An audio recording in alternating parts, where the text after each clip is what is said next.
Welcome. I'm Mary Pohl, your host for the Sales Mastery Summit. Tell me, how emotionally savvy are you when you respond to a customer that says, I don't see any difference between your product and your competitors except that yours costs more? Today's expert helps clients achieve higher emotional intelligence that leads to bigger sales conversations. With me today is Colleen Stanley, author of Emotional Intelligence for Sales Success. Welcome, Colleen. Thanks for having me, Mary. Glad to be here. Well, our pleasure. You really have a gift for helping us learn how to get control of ourselves when our intelligence can be telling us to do one thing and then our mouths say another. Really reining in that crocodile brain is a tough thing to do. So how did you figure out that you could really help sales professionals get control of this? And if you wouldn't mind, can you help us all understand what is emotional intelligence?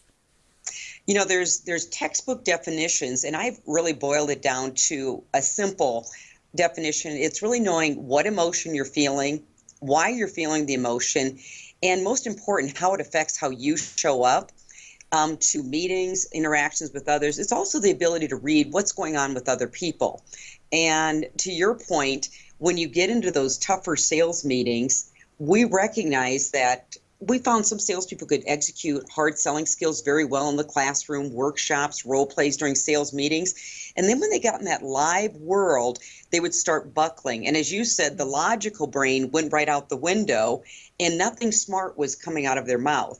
We called it, you're a sales genius 2 hours after the meeting. I love that. And you say, why didn't I say this? Or why did I say that? So there's some actual biology and psychology reasons behind that. Okay. So, how does emotional intelligence really help us get better, say, at prospecting? Okay. Well, let's start with, first of all, why are you even not acting in the manner that you do? Maybe give your viewers some of the education behind that. Would that work? And then we can tie that into prospecting. Perfect. Because here's what will happen. When you get in those tougher situations, you actually have a biological reaction that occurs. And so you've got that prospect. Why should I buy from you? I've seen 100 guys like you. There's a part of your brain called the amygdala. You referred to it as the crocodile brain. And the amygdala is actually the oldest part of your brain. It was born back in prehistoric times, so it is primitive. And what happens is if it senses danger, it actually will send somebody into what we call a fight or flight response. Now, what starts happening to your body is blood starts leaving the brain because I got to get ready to run. I'm in danger here. Adrenaline starts shooting off, as does cortisol, all of which affects your clarity of thinking. So the fact is, you can't say or execute hard selling skills because emotions are running the meeting, not effective communication, interpersonal influence skills. And my understanding, if I'm right, Colleen, is when that's all happening in the body, the hormones or chemicals that you refer to, you can be the most intelligent person in the world and you can't get into that mind until this all simmers down. Right. Because the reptilian brain, as the amygdala is often called, is taking over. It's not where logical processing occurs. Your prefrontal cortex is actually where the logical reasoning, execution of good, hard selling skills can happen. But that part of the brain isn't running the show anymore. So the main thing you've got to recognize is what trigger, as it's often called in the emotional intelligent world, is showing up to cause that type of response. So self-awareness and emotional intelligence skill is huge in order to change behavior, actions, and skills. So this is really important because, as you mentioned, you can be in your sales training workshop and execute your new processes beautifully. And then when you're in a real life situation and, what your mind at least considers a dangerous moment, which sales reps deal with all the time, comes up, you can't handle it like you did in the class and you just can't get there. So what you're saying is you help people recognize these emotions and then manage them more effectively so they can get back into their intelligent brain? Yes, absolutely. And we refer to it as the knowing and doing gap. Okay. Most salespeople know what to do, and then under those tougher selling situations, they're not executing. So our job, we found, is emotional intelligence skills can bridge that gap, and it will help you show up effectively at every meeting. And plus, it helps you get to the place you want to be in sales quicker because you're going to execute quicker. You're going to do the right behaviors. You referred to selling bigger deals. Well, selling bigger deals isn't necessarily about hard skills. It's about what's going on in your head. What stories do you tell yourself that create emotions that prevent you from even picking up the phone, sending an email, or making the contact? Okay. So when I'm feeling like either running out the door or screaming back at my prospect, how do I first recognize the state I'm in and then do something with it? Often what you have to do is put in a compensating strategy. Okay. And a compensating strategy might be just something you say to yourself when the situation starts happening. All right, let me give you one in general that I think everybody can relate to. I bet everyone here has been driving on the highway and some driver cut them off. And at that point, your old brain goes into gear, right? And you start going into fight or flight mode, of which it usually doesn't serve you well. You either say something or do something that's not real intelligent. So my compensating strategy is whenever that happens, I immediately say, I hope the baby is fine. I change the story. They're on the way to the hospital. And so I immediately get my logical brain back running the show, back driving the car. So one of the things you can do in order to recognize this is, number one, sales reps need to get more downtime. We live in this highly connected world and everybody is checking in all the time. So part of the problem they have is they don't recognize what trigger sent me into fight or flight response. Was it the person's emotional expression, simply how they looked? Was it something they said? Maybe you're not prepared enough. Today's reps, you need to be prepared for these meetings, customize value propositions, research on the industry. What is this person's life like? What are they charged with? Where's the industry going? What trends? And so all of that comes with downtime and preparation, of which goes against the norm of where the world is turning. Instant gratification. Let's get it done now. And so I think if you get some downtime, you recognize, how did I show up yesterday? What triggers caused me to respond in a manner that was non-productive? What do I have showing up today? See, what meetings are going to cause me to maybe respond in a manner that I don't find effective? And it's really the same preparation that athletes use, Mary. They're always mentally preparing for the game. Salespeople need to prepare just as much, but that requires downtime and not being connected to something.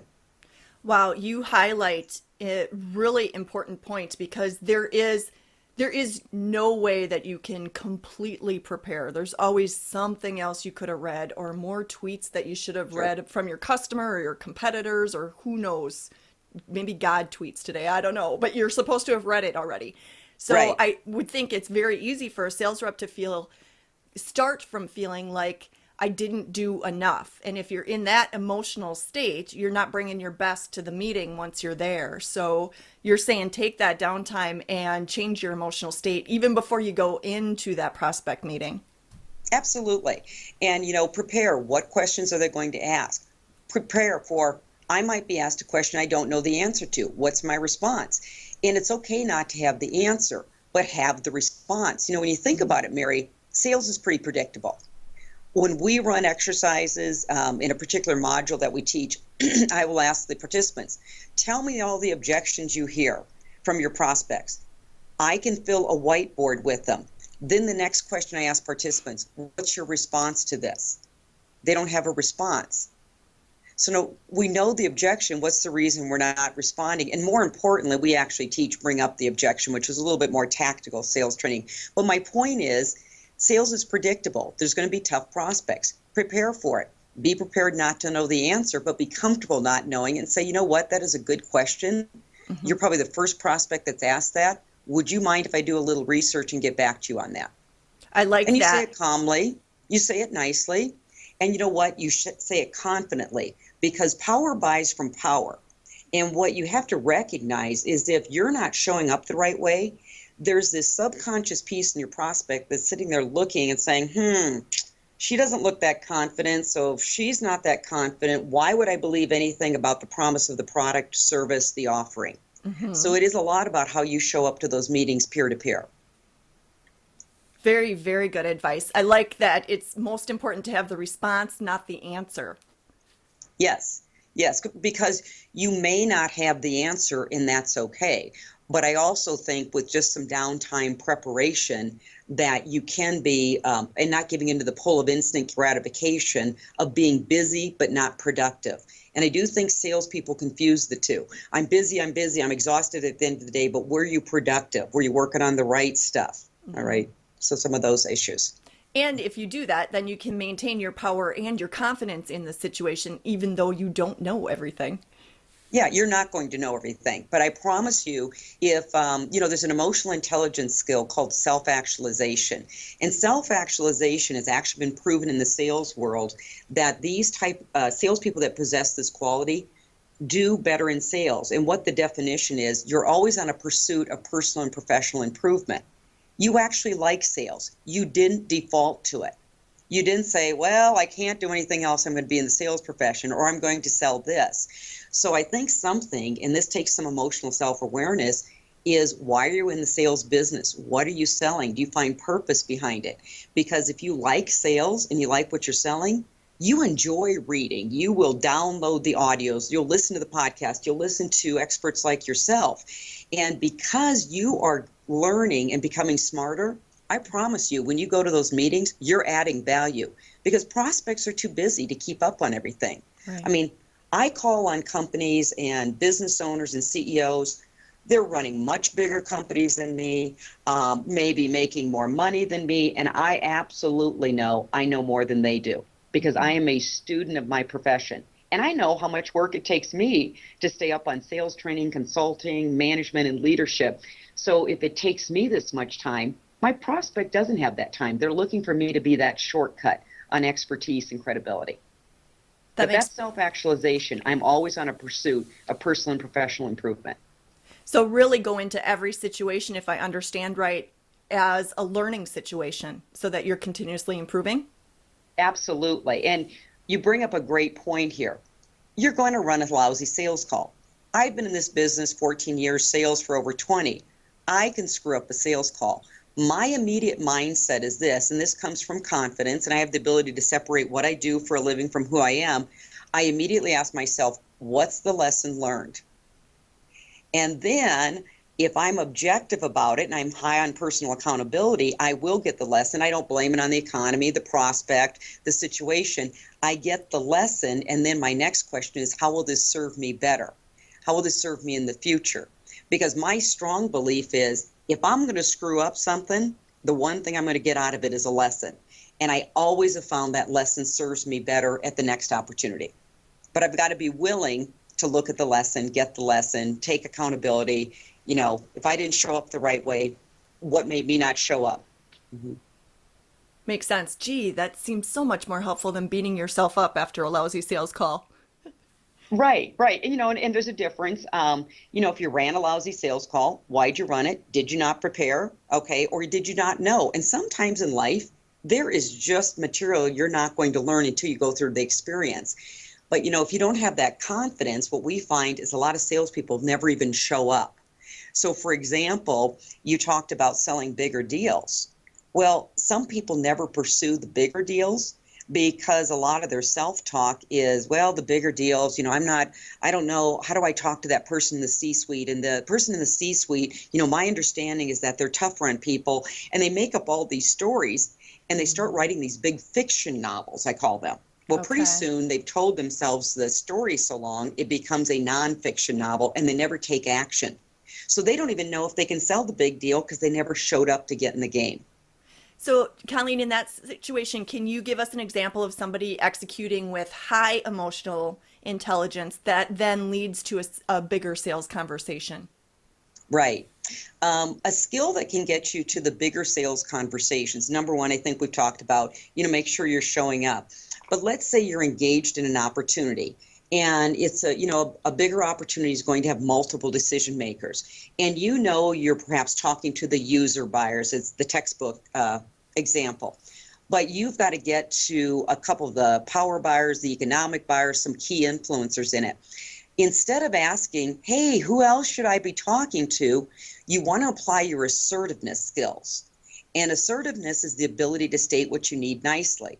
And I would say something like, Mary, you and I have had a great conversation, but in order for me to write up an effective recommendation, I will need to meet with this title, and this title. And I just say it very matter of factly.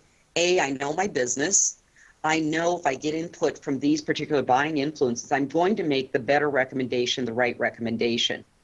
A lot of salespeople don't sell the bigger deals because they get put off when the person says, well, you know what, that's okay. Let me just handle it. And if you do any tracking of your business, which salespeople don't do a very good job of, because that's not instant gratification. That takes delayed gratification, analyzing your business. Well, first of all, they don't realize I have never won a big deal if I have not talked to multiple decision makers. So they default for a couple of reasons, sometimes confidence, but a lot of times it's assertiveness. Here's what I need to do in order for me to do good business. How do we make that happen? So it sounds like you need to call on good emotional intelligence skills to push back Yes. with the prospecting customer in a healthy way. Right. Or you set the expectations early in the meeting and, you'll say, hey, now here's where we've gotten our best results. It's like this. I know how to make this happen. If I can get a solution for you, if you've got a problem, it's big enough, you're committed to fixing it. That's another mindset you need to have. It's called reality testing. You want to flip the roles in the call and actually make the prospect become the salesperson. And you want to test the reality to say, how serious are you guys about making a change? How serious, like in our business, sales training, ours is all about commitment. How to taking your activity skills to a next level. I can get you there. So it's really not my burden. It's about how serious are you guys? And it creates a different dynamic there, but that's called reality testing. What's really going on here? And so sales reps that score high in this area, they're very in tune to, am I listening to a whiner or am I listening to someone that's committed to getting rid of this problem? And so that's why they're willing to push back, because they're seeking the truth. And so that's a big mantra that we have with all of our clients, is seek the truth, do the right thing. And so when you go in with that mindset, you don't have an attachment to the outcome. You're looking for the reality. What's the truth here? And I'll be assertive enough to ask the questions to uncover the truth. So it sounds like, using your process, you're going into the call already knowing you're worthy of this sale and this customer. Now this customer needs to show how they're worthy of working with you, and are they going to step up and do what's necessary, doing that respectfully, of course, and not assuming that you need to make every situation turn in your favor, because really you're screening the customer as a candidate. Am I hearing you right? Absolutely. And anyone listening to us today, all we'd have to do is ask this question. How many of you have actually closed a piece of business with someone you shouldn't have?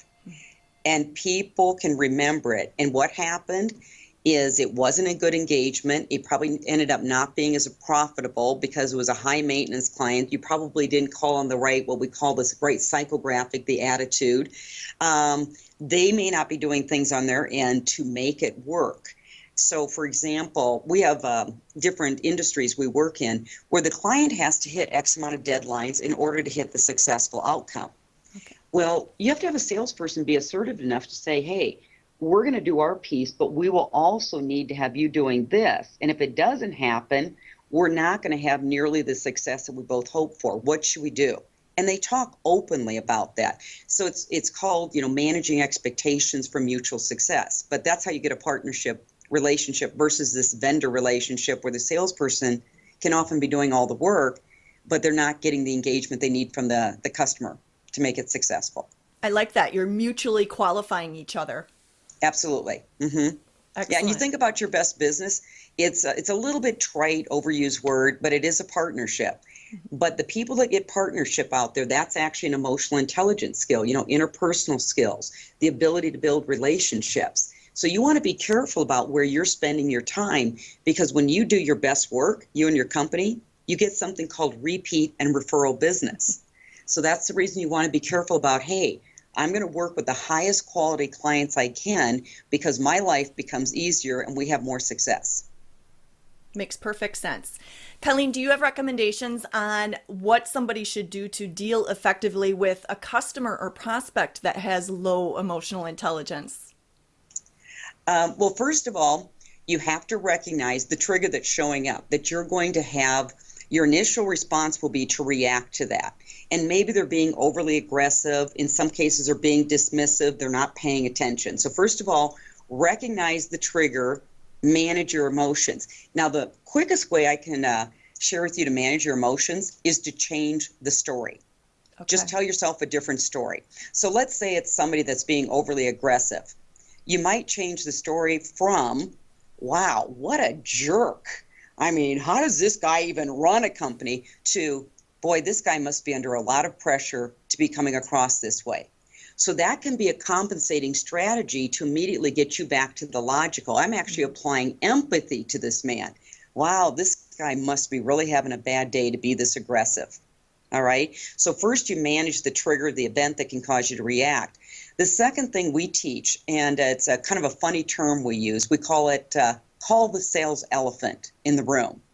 And the elephant is that dynamic that's occurring in a meeting that everybody knows it's occurring, but nobody wants to call it. And so this takes some assertiveness. This takes some emotional self-awareness. You've got to be aware of, okay, here's what's really going on here. And you might simply state, hey, I'm getting the feeling that what we're talking about right now, I'm not heading this direction. I'm not doing a good job of facilitating this conversation. I don't think you like where this conversation's headed. Or I get the feeling you've got another priority because you've checked your BlackBerry 5 times in the last 10 minutes. Should we reschedule? You call whatever the dynamic is, and now you can have one of those truth-telling conversations. Extreme maturity. It probably is, but it's kind of crazy when we sit there and the dynamics going on, and you cannot possibly have a good outcome from this because you're not going to be able to ask the questions you need to qualify. What are they looking for? In your tactical sales training, what's the impact of the problem financially, strategically? So the first thing you have to do is be what of my clients called it also, name the game. And you need to name the game that's going on in that meeting if it's happening. That makes so much sense because you obviously can't expect to get to a good end state if your internal dialogue is saying, this guy is such a jerk. Right. Well, what'll happen? It shows up on your face. It's called, in the emotional intelligence world, it's called emotional expression. And, the whole thing with nonverbal communication, you might be saying one thing, but your face might be expressing something else. And it's not congruent is what happens. So you're saying all the right stuff, but there's an incongruency then which creates perhaps a trust and credibility factor with your prospect. So if I understand process-wise, we need to recognize the emotional triggers that we have. Yes. And then learn how to manage them by changing the story that comes up and creates our emotional response so Right. that we can calm that response or make it more positive so that we can then be intelligent again and use logical thinking. Yes. So, for example, a story I love sharing is this was a few years ago, and I am meeting with a business owner, and he has built a nice company, but this guy is a high driver, hard charging guy, and we're really right in the middle of a sales conversation, and he brings in this curveball, and he stops. He looks at me and he said, "Are you any good?" Now, if you weren't trained in emotion management, that could throw you off of your conversation. And it actually struck me comical because I've worked on this a long time. And also I recognize this guy's hard charging. It probably just popped in his head and he's kind of like, do I even want to spend time with this woman? And so I had a variety of answers I could have given him, but based on everything I read in the situation, I just calmly said, I'm very good at what I do. And then I stopped. He said, okay. And we got right back on track. We've ended up doing business for several years. But that is a trigger.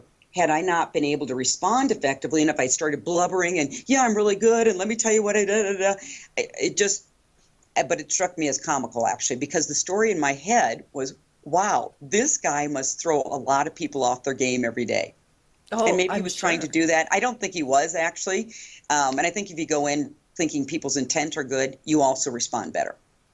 Well, it sounds like if you ever find yourself on the defense, then you need to change the story because you're not going to win if you're on the defense. No, you were not. And because, when you're on the defense, true to the word, you're coming across defensive, either in your tonality, or that's when those goofy answers come up, like if they ask you about your price. Well, do you want a Yugo or do you want a Cadillac? And it's, just stuff after you get done with the meeting. You said that wasn't real effective. Yeah. Okay. Colleen, where can our viewers go? I'm sure they're anxious to raise their own emotional intelligence and learn how to change their stories. Where can they go to get more help? They can go to our website, which is www.salesleadershipdevelopment. It's a long one, salesleadershipdevelopment.com.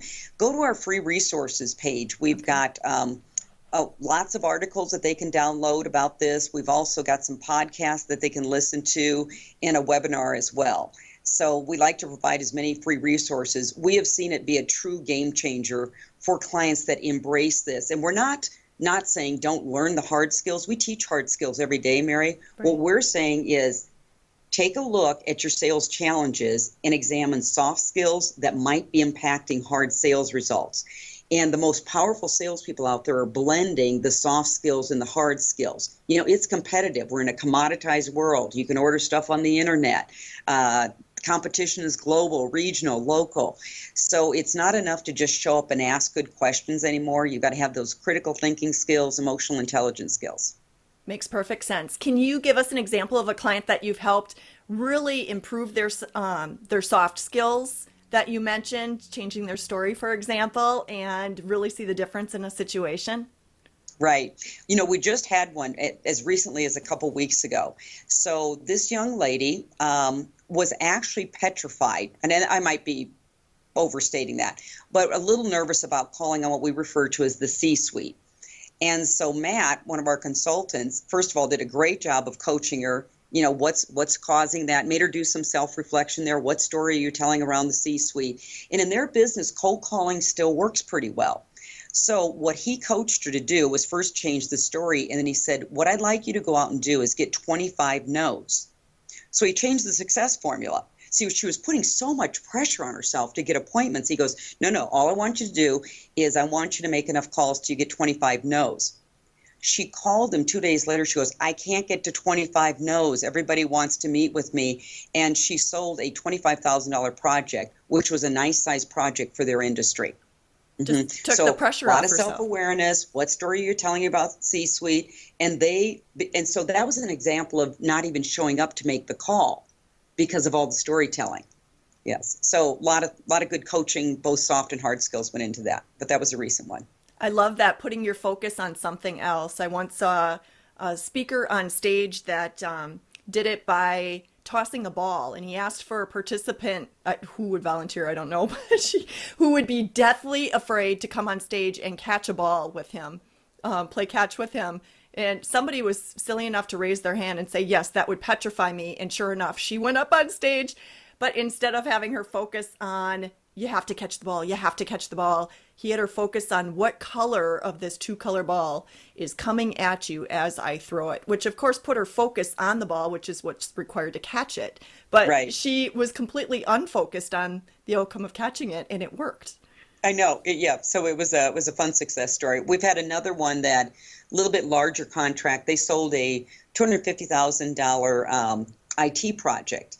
And I would say that was because they were finally able to control what we call, it's in the emotional intelligence world, it's called impulse control. Mm-hmm. So often what happens is a salesperson will hear, the old adage is a buying signal. Oh, we're having a problem with this. And everyone has heard it. The salesperson starts showing up, spraying and praying, right? So it worked with this group on recognizing what's the trigger, the buying signal that causes you guys to go in this early presentation mode. So to their credit, they applied problem-solving skills, which is a systematic approach to diagnosing, not getting emotionally involved, and their impulse control skills. And as a result, then they ended up whiteboarding the project. And, it took, several meetings, but they will give credit to the fact that we kept hearing a lot of pain and we didn't react to it right away with a solution. We kept digging, probing, solving, and that's how we beat the competitor. We actually uncovered more criteria than our competitor because we didn't compete too soon, present too soon. And this is a good example on how you get to those bigger sales conversations, I would imagine, because if you don't have impulse control, you don't discover really the whole story of how you can be of service. Exactly. Exactly. Hmm. Okay, excellent. So, what are common stumbling blocks that you see clients run into as they really start working on managing their emotions more effectively and raising their EI or EQ, I guess? Yeah, and both are good. EI and EQ are interchangeable. I think what your listeners have to be aware of is whenever you're starting to change a skill, an attitude, a behavior, you will go through something called the J curve.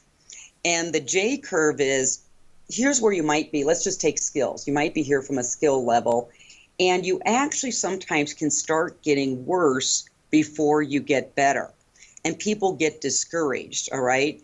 And so what they have to recognize is that this goes back to the neuroscience. What's happening here is that you're actually building new neural pathways, and you haven't practiced them enough. So when you take a look at it, it's like a muscle. So anything you do repeatedly, all of a sudden your brain will start forming this new neural pathway, and you take it from being consciously incompetent where, oh, this is tough, this isn't working for me, but we throw out the term 144 times. Now, there is no science behind it, but my thinking is if you practice something 144 times, you're going to have that new neural pathway, and it's actually called neuroplasticity. And so what will happen is sales reps get discouraged and they stop practicing. And so they never get to that new neural pathway where it's all of a sudden you're unconsciously competent. I'll take it back to athletes. Athletes have this down. They practice more than they play. So, we're in football season right now. So when that quarterback has all those big guys rushing at him, there's two things going on.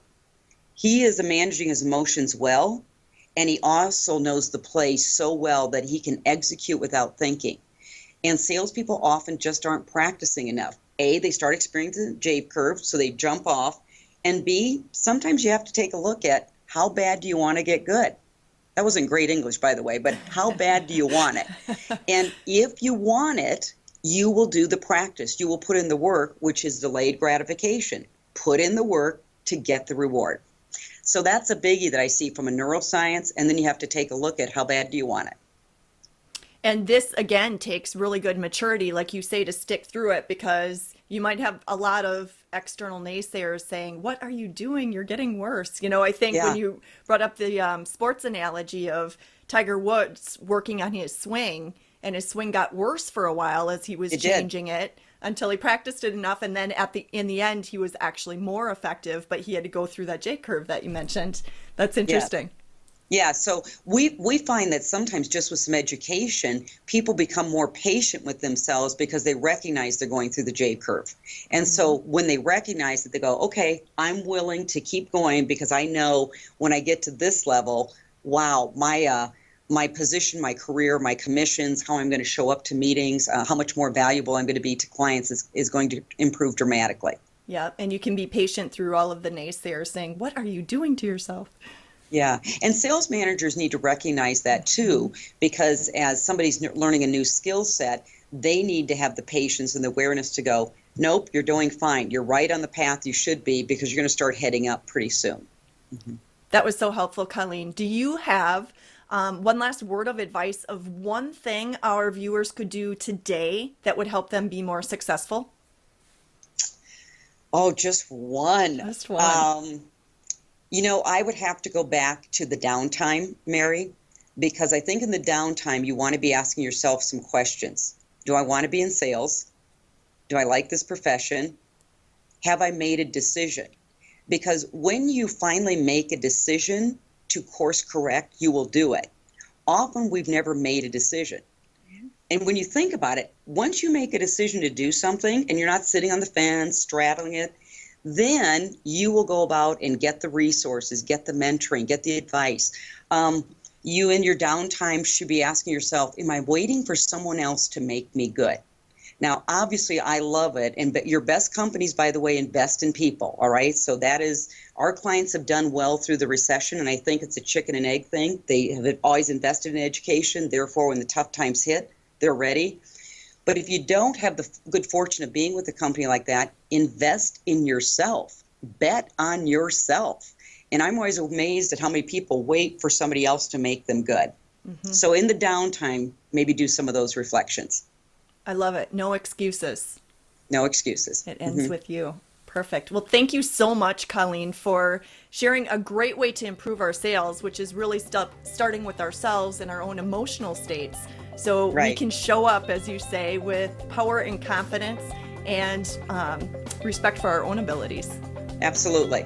Absolutely. Thanks for having me today, Mary. Our pleasure. And thank you to our viewers for tuning in and investing in your own success. The Sales Mastery Summit is here to help you never stop learning from the best. Take care.